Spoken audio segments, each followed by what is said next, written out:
Hello everyone, I am Vijay Lakshmi Shandilye from Shiv Jyoti educational group.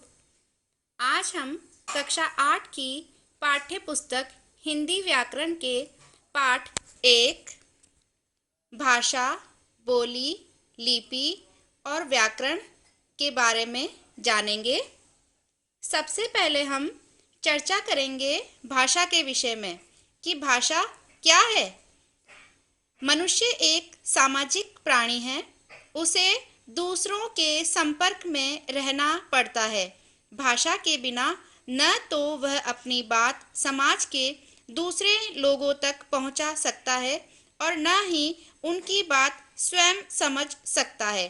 इस प्रकार हम देखते हैं कि भाषा मन के भावों या विचारों को प्रकट करने और समझने में एक दूसरे की मदद करती है। भाषा शब्द भाष धातु से बना है। इसका अर्थ है बोलना। भाषा की परिभाषा है मनुष्य जिन ध्वनियों को बोलकर अपनी बात कहता है उसे भाषा कहते हैं। इस प्रकार कहा जा सकता है कि भाषा वह साधन है जिसके द्वारा मनुष्य बोलकर, लिखकर, पढ़कर और सुनकर अपने मन के विचारों तथा भावों का आदान प्रदान करता है। भाषा के दो रूप होते हैं, मौखिक और लिखित। मौखिक भाषा, मौखिक का अर्थ है मुख से निकली हुई। जब हम बोलकर और सुनकर अपने विचार एक दूसरे तक पहुंचाते हैं तो यह भाषा का मौखिक रूप कहलाता है। लिखित भाषा, लिखित का अर्थ है लिखा हुआ। जब मनुष्य अपने मन के भावों को लिखकर और पढ़कर व्यक्त करता है तो वह भाषा का लिखित रूप होता है। अब हम चर्चा करेंगे लिपि के विषय में कि लिपि क्या है।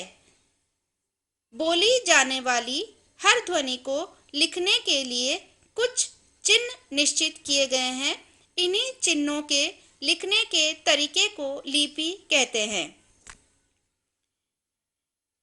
यहाँ पर हम कुछ भाषाओं की लिपियों की जानकारी प्राप्त करेंगे, जैसे हिंदी, संस्कृत और मराठी।